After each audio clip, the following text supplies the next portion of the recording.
أعوذ بالله من الشيطان الرجيم بسم الله الرحمن الرحيم فحملته فانتبذت به مكانا قصيا فجاءها المخاض إلى جذع النخلة قالت يا ليتني مت قبل هذا وكنت نسيا منسيا فناداها من تحتها ألا تحزني قد جعل ربك تحتك سريا وهزي إليك بجذع النخلة تساقط عليك رطبا جنيا فكلي واشربي وقري عينا فإما ترين من البشر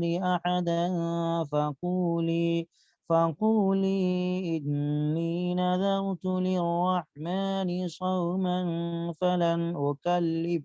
فلن أكلم اليوم إنسيا صدق الله العظيم. رب اشرح لي صدري ويسر لي أمري واحلل عقدة من لساني يفقه قولي رب زدني علما رب زدني علما رب زدني علما. اللهم صل على سيدنا ومولانا وحبيبنا محمد وبارك وسلم. محترم سامعین، عزیزان ملت،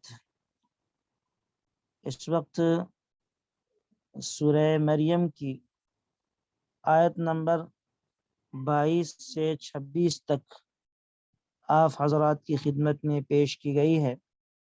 گزشتہ آیات میں جو باتیں مذکور ہوئی تھیں اور آپ کی خدمت میں پیش کی گئی تھی، وہ باتیں شاید آپ کی ذہن میں ہو۔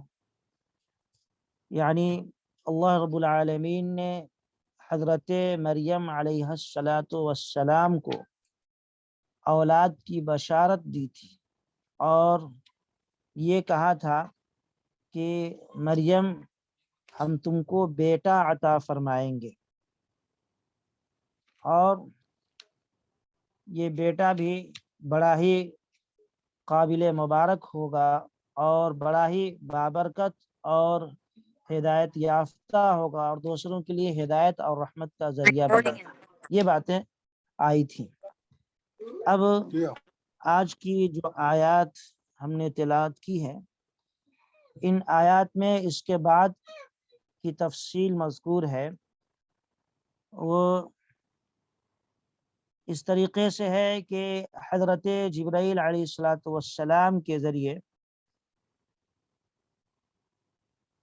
آپ کے گریبان میں پھونک مارا گیا اور پھر اسی پھونک کے ذریعے آپ کو حمل ٹھہر گیا۔ اللہ رب العالمین فرماتے ہیں فَحَمَلَتْهُ فَانْتَبَذَتْ بِهِ مَكَانًا قَصِيًّا، چنانچہ مریم کو حمل ٹھہر گیا، پھر وہ اسے لے کر دور جگہ چلی گئی۔ جب حضرت مریم علیہ السلام کو یہ محسوس ہوا کہ ان کو حمل ٹھہر گیا ہے، تو وہ جب پریشانی میں مبتلا ہوئی اور یہ احساس ہونے لگا کہ اب بچے کی پیدائش کا وقت قریب ہے، تو پھر وہ اپنے گھر سے اور اس حجرے سے جہاں وہ رہ کر عبادت کرتی تھی، وہاں سے کافی دور جنگل اور پہاڑی کے علاقے میں منتقل ہو گئی۔ کچھ علماء نے لکھا ہے کہ بیت المقدس سے وہ اس جگہ کی دوری تقریباً 8 میل کی تھی۔ اللہ رب العالمین فرماتے ہیں مقانا قصیہ، کہ وہ ایک دور جگہ میں چلی گئی، اور وجہ اس کی یہ تھی کہ لوگوں کے بدنامی سے اور پھر لوگوں کے طعنہ زنی سے اپنے آپ کو بچا سکیں۔ بہرحال جب وہاں دور جگہ چلی گئی اور وہاں رہنے لگی تو درد ذہ شروع ہوا، جو اخیر وقت میں درد ہوتا ہے ولادت کے وقت میں، وہ درد شروع ہوا۔ اللہ رب العالمین فرماتے ہیں فَأَجَاءَهَا الْمَخَاضُ إِلَى جِذْعِ النَّخْلَةِ، پھر درد ذہ نے اسے کھجور کے درخت کے نیچے پہنچا دیا۔ جب درد زیادہ ہونے لگا اور اس کی وجہ سے وہ پریشان ہوئی تو کھجور کے درخت کے نیچے وہ آ گئی اور اس کے سہارے ٹیک لگا کر بیٹھ گئی۔ اب حالت یہ تھی کہ وہاں ایسے نازک وقت میں نہ کوئی غمگسار تھا، نہ کوئی ہمدرد تھا، نہ کوئی انسان اس طرح کا تھا جو ان کی خدمت کر سکے اور ان کے غم کو اور ان کے درد کو کچھ ہلکا کر سکے۔ وہ درد سے نہایت پریشان ہو رہی ہیں اور بے چینی کے عالم میں گھبرا رہی ہیں کہ اب بچے کی پیدائش ہوگی تو پھر کیا ہوگا، اور لوگوں میں میں کیا منہ لے کر جاؤں گی، اور کس کے سوال کا میں جواب دوں گی، معاشرے میں ایک طوفان مچ جائے گا۔ یہ تمام چیزیں اور یہ تمام خیالات اور تفکرات ان کے ذہن میں ابھر کر ایک بعد دیگرے آ رہی ہیں۔ بہرحال گھبراہٹ اس قدر طاری تھی کہ آپ کہتی ہیں قالت یا لیتنی مت قبل هذا وکنت نسیا منسیا، کاش میں اس سے پہلے ہی مر گئی ہوتی اور بھولی بسری بن گئی ہوتی، لوگ مجھے بھلا دیے رہتے، میں دنیا سے چلی گئی رہتی تو آج اس پریشانی اور مصیبت کا سامنا نہ کرنا پڑتا۔ یہاں اس قدر غم آپ کو لاحق ہوتا ہے کہ آپ موت کی تمنا کر بیٹھتی ہے۔ عزیزان محترم، آپ جانتے ہیں کہ پریشانیوں اور مصیبتوں سے گھبرا کر کے موت کی دعا نہیں کی جا سکتی ہے، موت کی تمنا نہیں کی جا سکتی، شریعت نے منع فرمایا ہے۔ لیکن حضرت مریم نے یہاں موت کی تمنا کی اور یہ کہا قالت یا لیتنی مت قبل هذا، کاش اس برے دن کے آنے سے پہلے، اس مصیبت میں مبتلا ہونے سے پہلے میں مر چکی ہوتی اور لوگ مجھے بھلا بیٹھے ہوتے اور کسی کو پتہ بھی نہیں ہوتا کہ مریم کوئی عورت تھی۔ اگر ایسا ہو جاتا تو میرے لیے معاملہ آسان تھا۔ بہرحال موت کی تمنا عزیزان محترم یہاں حضرت مریم علیہ السلام کو غلبہ حال کی وجہ سے ہوا تھا، یعنی آپ پر اس قدر حالت طاری ہو گئی تھی کہ آپ مغلوب ہو گئی تھی، آپ غم سے بالکل نڈھال ہو چکی تھی، اور اس غم اور پریشانی کی وجہ سے آپ کی زبان مبارک پر یہ کلمہ جاری ہو گیا۔ علماء نے لکھا ہے کہ پھر ایسی صورت میں یہ انسان معذور ہو جاتا ہے اور قابل گرفت نہیں رہ جاتا، گناہ نہیں ہوتا۔ مثلا کوئی انسان انتہائی پریشانی کے عالم میں ہے، درد اور چوٹ سے کراہ رہا ہے، اور کراہتے کراہتے بے خبری کے عالم میں اس کے زبان سے ایسے الفاظ نکل جائیں کاش میں پہلے دنیا سے چلا گیا رہتا، تو پھر یہ بے خبری کے عالم میں اس طریقے کے الفاظ جو نکلتے ہیں وہ معاف۔ بہرحال آپ اندازہ کر سکتے ہیں، اگر آپ تصور کریں اور اس حالت کی امیجن کریں تو آپ کو محسوس ہوگا کہ وہ کس قدر نازک وقت تھا ان کے لیے۔ ایک عورت جو اپنے گھر سے باہر ہو اور جس کے پاس ایسے نازک وقت میں کوئی اور انسان نہ ہو تو ظاہر سی بات ہے اس کی پریشانی اور اس کا غم نہایت اپنے انتہا کو پہنچ چکا ہوگا۔ جب حضرت مریم علیہ السلام کی پریشانی بہت زیادہ بڑھنے لگی اور آپ بے چین ہو اٹھی تو اللہ رب العالمین نے آپ کے تسلی کے لیے اور آپ کے اطمینان اور سکون کے لیے، آپ کے دل بستگی کے لیے آواز دی۔ حضرت جبرائیل علیہ السلام کے ذریعے آپ تک حضرت جبرائیل علیہ السلام کو بھیجا گیا اور انہوں نے آتے ہی آپ کو آواز دی اور کہا فناداها